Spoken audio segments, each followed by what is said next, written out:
quero trazer algo bem interessante e útil para a compreensão da história bíblica, que é a respeito das medidas na Bíblia.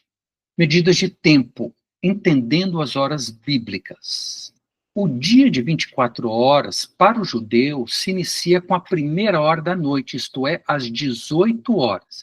Então, do lado de fora, você tem as nossas horas atuais, meia-noite, 1h da manhã, o sol nasce às 6, mas para o judeu, a primeira hora do dia era às 18 horas. Aí você tem a primeira vigília da noite, primeira, segunda e terceira hora, ou seja, de 18 às 21, a segunda vigília de 21 às 24, a terceira vigília da noite, de meia-noite às 3 horas da manhã, e a quarta vigília da noite até 6 horas da manhã. Temos aí 12 horas da noite, e aí começa o dia para o judeu, 12 horas para o dia, de 6 da manhã até as 6 da tarde. Por que, para o judeu, o dia de 24 horas começa às 18? Pelo que está escrito lá em Gênesis. Gênesis capítulo 1, versículo 5, e em outros versículos se repete essa ordem, diz: houve tarde e manhã o primeiro dia. Ou seja, o dia começa com a noite e depois vem o dia propriamente dito, e aí o dia termina às 18 horas. É por isso que o sábado para os judeus se inicia às 18 horas da sexta-feira.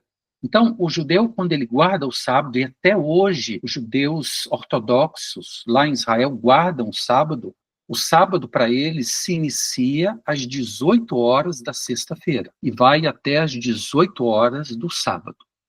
Na Bíblia, você tem essa contagem diferente. Por exemplo, a primeira hora do dia se inicia às 6 horas da manhã. Jesus foi crucificado à hora terceira, Marcos 15, 25, ou seja, às 9 horas da manhã. E ele foi crucificado até às 3 horas da tarde. A hora sexta, ou seja, ao meio-dia, escurecendo-se o sol, olha só o que diz o texto, já era quase a hora sexta, meio-dia, escurecendo-se o sol, houve trevas sobre toda a terra até a hora nona, até as 3 horas da tarde. Então Jesus clamou em alta voz: Pai, nas tuas mãos entrego o meu espírito. E dito isto, expirou. Então Jesus ficou na cruz de 9 horas da manhã até as 3 horas da tarde. E ao meio-dia, no momento da maior luminosidade, há trevas sobre a terra. É como se Deus estivesse virando o rosto para o Filho amado dele, e Jesus é punido por Deus pelos nossos pecados. Se você se lembra bem, quando Jesus foi crucificado, ele disse: Pai, perdoa-lhes, porque não sabem o que fazem. Então, desde a hora terceira, 9 horas da manhã, até a hora sexta, a comunhão entre o pai e o filho existia. Mas a partir do meio-dia, a hora sexta, Jesus ele diz uma outra palavra: Deus meu, por que me desamparaste? Jesus não chama mais Deus de pai. Por quê? Porque agora ele está afastado de Deus, porque sobre ele estão os nossos pecados. E Jesus se refere a Deus não mais como Pai, mas como Deus. E Jesus exprime esse abandono de Deus. Deus meu, por que me desamparaste? Então, a partir do meio-dia, é como se todo o pecado da humanidade estivesse sobre a pessoa de Cristo, e o pecado é a única coisa que nos separa de Deus. E o pecado separou a Cristo do Pai durante essas 3 horas, desde a hora sexta até a hora nona. E quando ele morreu, então a comunhão dele já foi novamente restaurada. Ele diz: Pai, nas tuas mãos entrego o meu espírito. E dito isso, expirou. Muito bonito quando nós vemos essa cena sob o ponto de vista da comunhão do Pai com o Filho. Então, essas são as horas bíblicas. O dia começa às 6 horas da tarde, nós temos 12 horas na noite e 12 horas do dia. Olha o que diz aqui. Mateus capítulo 14. Logo a seguir, compeliu Jesus os discípulos a embarcar e passar adiante dele para o outro lado, enquanto ele despedia as multidões. E despedidas as multidões, subiu ao monte a fim de orar sozinho. E caindo a tarde, lá estava ele só. Entretanto, o barco já estava longe, a muitos estádios de terra, nós vamos ver a medida de um estádio, açoitado pelas ondas, porque o vento era contrário. Jesus, então, compeliu os discípulos a embarcar e atravessar o mar da Galileia, mas ele ficou em terra. Na quarta vigília da noite, o que é a quarta vigília da noite? Nós vimos ali, é desde 3 horas da manhã às 6 horas da manhã, ou seja, no período mais escuro. Na quarta vigília da noite, foi Jesus ter com eles, andando por sobre o mar. E os discípulos, ao verem-no andando sobre as águas, ficaram aterrados e exclamaram: é um fantasma. Mas Jesus imediatamente lhes diz: tende bom ânimo, sou eu, não temais. Então, quarta vigília da noite é de 3 horas da manhã às 6 horas da manhã. Distâncias. Um passo é aproximadamente 74 centímetros, um abraço, uma cana, um estádio, uma milha, o caminho de um sábado e o caminho de um dia. Vamos ver uma milha. Para o judeu, uma milha eram 1.478 metros. Lembra o que Jesus disse, Mateus 5,41? Se alguém te obrigar a andar uma milha, vai com ele 2. Então, essa milha que Jesus está se referindo, aproximadamente 1,5 km. Há também a medida de um estádio. Ora, Betânia estava a cerca de 15 estádios perto de Jerusalém, João capítulo 11, versículo 18. Um estádio tem 185 metros. Jesus, durante o dia, pregava no templo, mas à noite ele ia para Betânia, para a casa de Marta, Maria e Lázaro. Era aproximadamente 3 quilômetros de Jerusalém. Caminho de um sábado. A jornada de um sábado não aparece explicitamente na Torá, ou Pentateuco, como uma lei específica dada por Moisés. No entanto, a ideia de uma distância permitida para caminhar no sábado se desenvolveu nas tradições e interpretações judaicas posteriores e está associada às leis de descanso sabático. Lembre-se, no sábado ninguém podia trabalhar e também não podia andar muito. Por quê? Porque era um dia de descanso.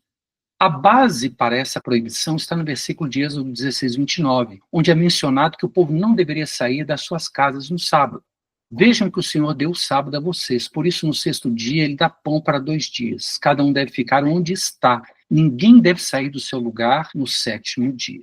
Então, o sábado não significava apenas não fazer comércio, mas o sábado foi feito para o homem descansar. E a lei indiretamente dizia que você tinha que ficar quieto mesmo para descansar. Porém, a lei de quanto se poderia caminhar no sábado não está clara. Essa ideia de limite foi desenvolvida para determinar até onde alguém poderia caminhar sem violar o espírito de descanso sabático. A distância foi fixada em aproximadamente 2.000 côvados, ou de 900 a 1.200 metros. Nós vamos ver por que muda tanto. A partir do lugar onde a pessoa se encontrava ao iniciar o sábado, conforme interpretado por rabinos a partir de Números 35:5, que descreve a distância de limite ao redor da cidade dos levitas. Então, os levitas, eles tinham cidades e tinham um limite, que era 2.000 côvados, ou aproximadamente 1 quilômetro. E os fariseus, como eles eram muito detalhistas, então eles colocaram um limite. Olha, você não pode caminhar mais do que 1.200 metros. Pode parecer piada, gente, mas não é piada, não. Se você vai em Israel nos dias de hoje, no sábado, o judeu nem aperta o botão do elevador. Os elevadores são programados para parar em todos os andares automaticamente. Porque para o judeu radical, se você apertar o botão do elevador, indicando o andar que você quer ir, você já quebrou o sábado.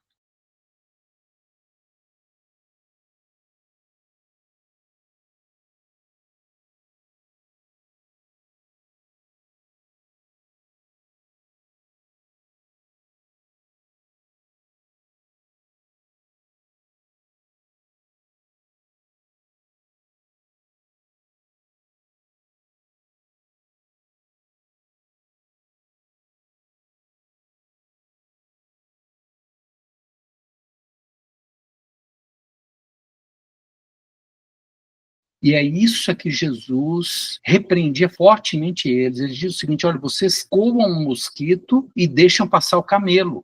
Vocês ficam preocupados com coisas mínimas, mas vocês se esquecem da justiça, da misericórdia e do amor ao próximo. Então, havia um limite em que, de acordo com os rabinos, se poderia caminhar no sábado, que é o caminho de um sábado, que é de 2.000 côvados, de 960 a 1.344 metros. Por que varia tanto? Nós vamos ver. Esse côvado aí, ele varia. Comprimento.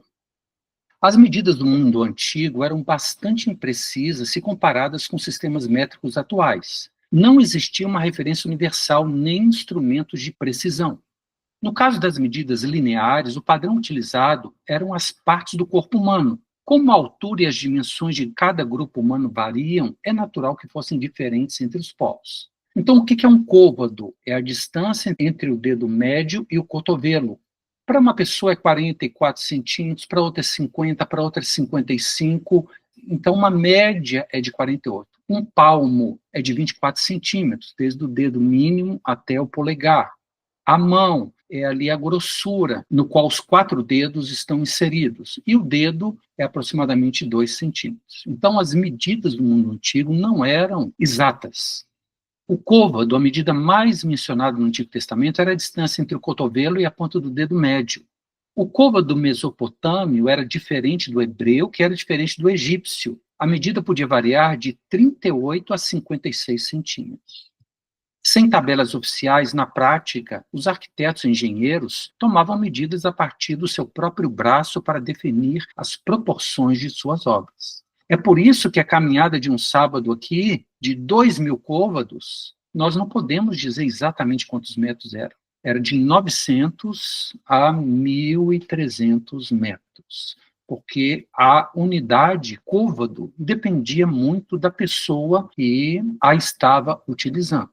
E esses valores que são valores médios, ok? Então, por exemplo, o tabernáculo, ele tinha um comprimento de 100 côvados, ou seja, 48 metros, a largura de 50 côvados, 24, e a altura, essa cerca em volta, de 5 côvados, ou seja, 2 metros e 40 centímetros. Era aproximadamente a metade de um campo de futebol. Também, quando nós vemos a questão de Golias e Davi, diz assim, 1 Samuel, capítulo 17, versículo 4. Então saiu do arraial dos filisteus um homem guerreiro, cujo nome era Golias, de Gate, da altura de 6 côvados e 1 palmo. 6 côvados, 2,88 metros, e 1 palmo, 24 centímetros. Então, aproximadamente, a altura era de 3,10, podia ir de 2,90 até 3,40. E Davi? A Bíblia não fala da altura de Davi, mas não diz que ele era alto, como, por exemplo, Saul. E a altura média de um israelita era 1,70 m. Então, eu encontrei uma imagem que aproximadamente tem essa proporção de 1,70 m por 3,10 m. Então, Davi era como um menino mesmo, diante do gigante Golias, que chegava a quase 3 metros, se não passava um pouco dos 3 metros. E Davi tinha 1,70 m. Não era o dobro da altura, mas era quase isso. E essa imagem, ela tem uma proporção bem parecida com o que as medidas da Bíblia nos informam. Peso. Nós temos uma série de medidas, a gera, a beca, o ciclo, a mina, o talento, e você tem os valores aí. E essas são unidades de medida para metais preciosos, para pesar principalmente a prata. Por exemplo, gera, a beca e o ciclo. Olha esse versículo de Êxodo capítulo 30, a oferta individual. Disse mais o Senhor a Moisés: quando fizeres recenseamento dos filhos de Israel, cada um deles dará ao Senhor metade de um ciclo, segundo o ciclo do santuário. Este ciclo é de 20 geras. A metade de um ciclo é a oferta ao Senhor. Qualquer que entrar no arrolamento de 20 anos para cima dará a oferta ao Senhor. Esse era uma dádiva para a construção do tabernáculo. O rico não dará mais de meio ciclo, nem o pobre menos, quando derem oferta ao Senhor para fazer expiação pela vossa alma. Então, a oferta individual era meio ciclo, ou seja, uma beca ou 10 geras, que é aproximadamente 5,7 gramas de prata ou talvez de ouro.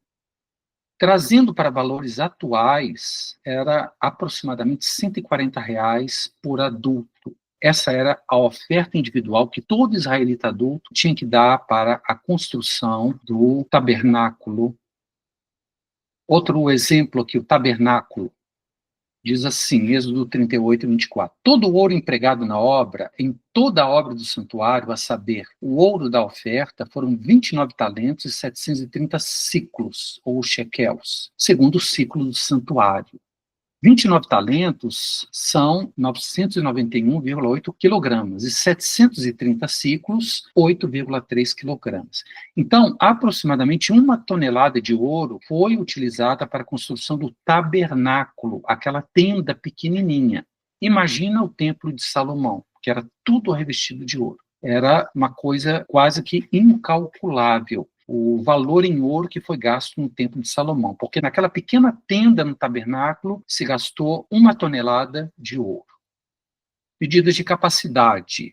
Então, você tem as medidas de líquido e as medidas de secos. Então, por exemplo, um couro são 10 batos, 210 litros. Um bato é 21 litros. Então, você tem a referência aos dias de hoje. Também, fá é uma medida muito usada no Antigo Testamento, ou alqueire, gomer e cabo. O cabo era 1 litro. Agora, tinha uma medida que era a libra, que é 1/3 de litro. A libra romana, aproximadamente 1/3 do litro. Olha esse versículo em João capítulo 12. Então Maria, tomando uma libra de bálsamo de nardo puro, muito precioso, ungiu os pés de Jesus e os enxugou com seus cabelos. Encheu-se toda a casa com o perfume do bálsamo.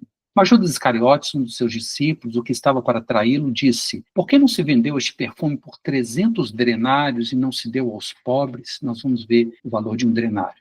Isso disse ele não porque tivesse cuidado dos pobres, mas porque era ladrão e, tendo a bolsa, tirava o que nela se lançava. Jesus, entretanto, disse: deixai-a, que ela guarde isso para o dia em que me embalsamarem, porque os pobres sempre os tendes convosco, mas a mim nem sempre me tendes.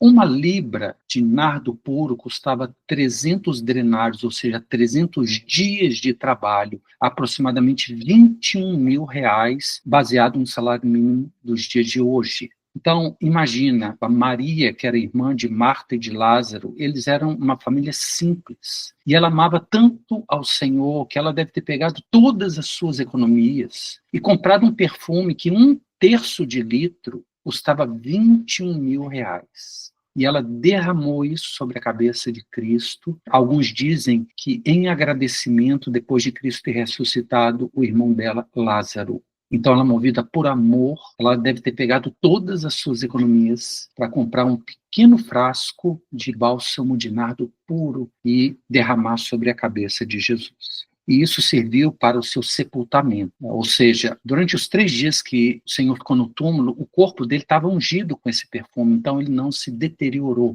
Não foi uma coisa até profética por parte de Maria ter derramado esse perfume muito precioso sobre a cabeça de Jesus. Isso só para vocês terem uma ideia de medidas de capacidade, ok? Valores. Isso aqui também é muito interessante. Foram encontradas em escavações uma série de moedas da época de Cristo. Então você tem aí o lepto, o quadrante, o asse, o drenário. Se você for para essa linha abaixo, o drenário é equivalente ao pagamento de um dia de trabalho, ou seja, 12 horas trabalhadas. A dracma também é o pagamento para um dia de trabalho. E nós temos lá didracma e tetradracma, ou ciclo, que é referente ao pagamento de 4 dias de trabalho. Então vamos ver alguns exemplos na palavra de Deus. Lepto. Um lepto era aproximadamente 50 centavos. Todos esses valores que eu estou dando estão baseados no salário mínimo do Brasil, que é R$ 1.412, você trabalhando 8 horas por dia, durante 20 dias no mês. Então, você fazendo essa conta, dá para ter essa referência quanto que era o valor de um dia de trabalho. Então, um lepto era aproximadamente uma moedinha de 50 centavos. Em Lucas capítulo 21 diz assim: estando Jesus a observar, viu os ricos lançarem suas ofertas no gasofilácio. Viu também certa viúva pobre lançar ali 2 pequenas moedas. No original grego é leptos. E disse: verdadeiramente vos digo que essa viúva pobre deu mais do que todos. Porque todos estes deram como oferta daquilo que lhes sobrava. Essa, porém, da sua pobreza, deu tudo o que possuía, todo o seu sustento. Então era como se aquela viúva pobre estivesse dando R$ 1 de oferta no templo. E chegavam lá pessoas ricas dando valores enormes. Só que Jesus disse: ela deu mais do que todos os outros. Então, essa questão do valor para Deus é muito relativa. Muitas pessoas acham que dão muito, na verdade, elas estão dando do que sobra, e outras dão muito pouco, mas diante de Deus, aquilo tem um valor extraordinário. Abrindo um parênteses aqui, nessa questão de dízimo, gente, ninguém dá mais dízimo do que o outro, não. O dízimo iguala a todos nós. Então, uma pessoa que recebe um salário mínimo dá R$ 140 de dízimo, para Deus é a mesma coisa de um que ganha R$ 100.000 e dá R$ 10.000 de dízimo, porque comparativamente a percentagem é a mesma.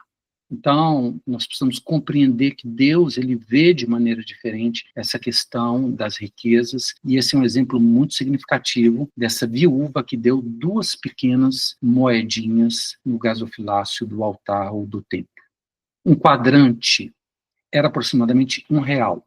Se, pois, ao trazeres ao altar a tua oferta, ali te lembrares de que teu irmão tem alguma coisa contra ti, deixa perante o altar a tua oferta, vai primeiro reconciliar-te com teu irmão e então, voltando, faz a tua oferta. Entra em acordo sem demora com teu adversário enquanto estás com ele a caminho, para que o adversário não te entregue ao juiz, o juiz ao oficial de justiça e sejas recolhido à prisão. Em verdade vos digo que dali não sairás enquanto não pagares o último centavo. Na verdade, essa palavra no grego é quadrante, então, o último real. Então, Jesus, nessa parábola, ele usou essa moeda como referência, como se fosse a unidade básica de valor, tanto que o lepto é a metade do valor de um quadrante. O asse. Um asse era aproximadamente R$ 4. Olha esse versículo, Mateus 10:29. Não se vendem 2 pardais por um asse, e nenhum deles cairá em terra sem consentimento de vosso Pai. E quanto a vós outros, até os cabelos todos da cabeça estão contados. Um asse comprava 2 pardais. 2 pardais era a oferta que, quando nascia um filho, era necessário consagrar esse filho ao Senhor e trazer uma oferta perante o sacerdote. A oferta normal era um bezerro ou um boi, mas se a família fosse muito pobre, na lei de Moisés, diria, olha, você vai trazer 2 pequenos pássaros.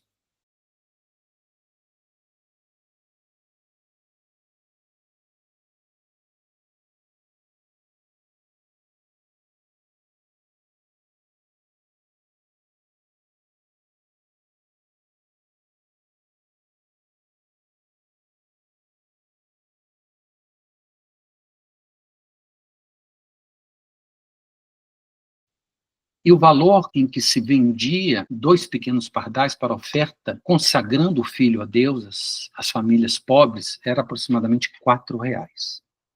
Denário. Um denário era o pagamento de um dia de trabalho, aproximadamente R$ 70 nos dias de hoje. Hoje, um dia de trabalho são 8 horas trabalhadas. Nessa época, eram 12 horas trabalhadas. Desde 6 da manhã até as 6 da tarde se trabalhava. Então, o denário era para quem trabalhava de sol a sol. Na parábola dos trabalhadores na vinha, Jesus disse: tendo ajustado com os trabalhadores a 1 denário por dia, mandou-os para a vinha. Então, o denário era o pagamento por um dia de trabalho, que nos dias de hoje, baseado no salário mínimo, é R$ 70. Dracma é igual ao denário. Uma dracma é igual a um denário, que é o pagamento por um dia de trabalho. Não acende a candeia, varre a casa e a procura diligentemente até encontrá-la. Tendo-a achado, reúne as amigas e vizinhas, dizendo: alegrai-vos comigo, porque achei a dracma que eu tinha perdido. Isso é uma pessoa pobre, tá certo? Ela perdeu R$ 70.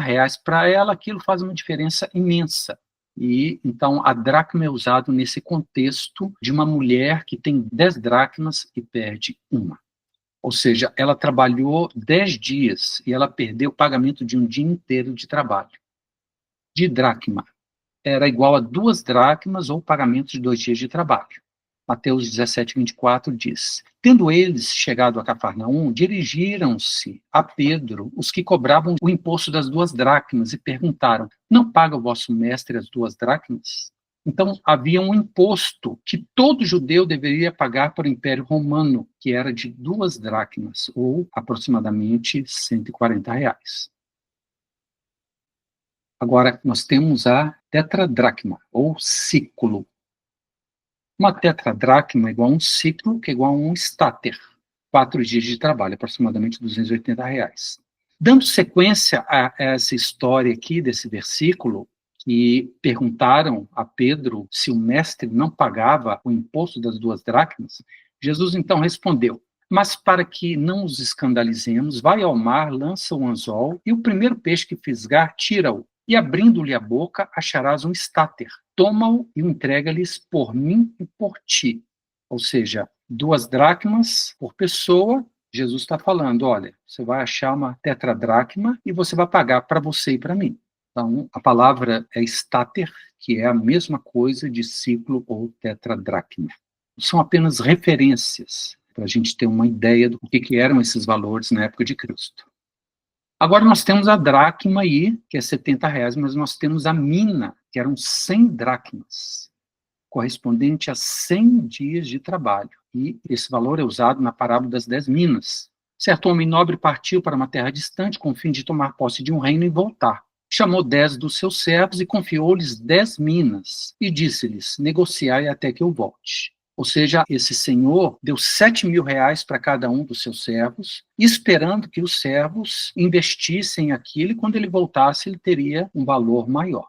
Então, uma mina são 100 dias de trabalho, aproximadamente R$ 7.000 aos valores de hoje. E tem o talento, que eram 60 minas, ou 6.000 dracmas, ou 6.000 dias de trabalho, que equivale a 19 anos de trabalho. Um talento era R$ 420.000. E na parábola do credor incompassível, Mateus capítulo 18, é muito bonito nós vermos Jesus usando essa medida para falar da quantidade de pecado que ele nos perdoa e que nós devemos perdoar as ofensas pequenas que outros fazem contra nós. Olha o que diz o texto. Por isso o reino dos céus é semelhante a um rei que resolveu ajustar conta com seus servos. E passando a fazê-lo, trouxeram-lhe um que lhe devia 10.000 talentos, 4,2 bilhões de reais. Então o servo, prostrando-se reverente, rogou, sê paciente comigo e tudo te pagarei. E o senhor daquele servo, compadecendo-se, mandou-o embora e perdoou-lhe a dívida. Saindo, porém, aquele servo, que foi perdoado de 4 bilhões de reais, encontrou um dos seus conservos que lhe devia 100 denários, R$ 7.000. E agarrando-o, sufocava, dizendo, paga-me o que me deves. Então seu senhor, chamando, lhe disse, servo malvado, perdoei-te aquela dívida toda porque me suplicaste. Não devias tu igualmente compadecer-se do teu conservo, como também eu me compadeci de ti? E Jesus completa a parábola dizendo o seguinte, assim também meu Pai Celeste vos fará, se do íntimo não perdoardes cada um ao seu irmão. Qual é a lição aqui? Deus perdoou todos os nossos pecados. Nós tínhamos uma dívida impagável diante de Deus por causa dos nossos pecados. E Deus perdoou todos os nossos pecados com o sacrifício de Jesus Cristo ali na cruz do Calvário, porque era só um homem, mas ele era mais precioso do que todos os homens que já passaram por essa terra. E aí, como nós recebemos tão grande perdão, nós temos que perdoar. É obrigação do cristão nós perdoarmos outros que nos devem ou que pecam contra nós. Por quê? Pelo simples fato de que nós fomos perdoados de um valor impagável. Então, essas são informações bem úteis quando nós vamos ler e interpretar o texto bíblico.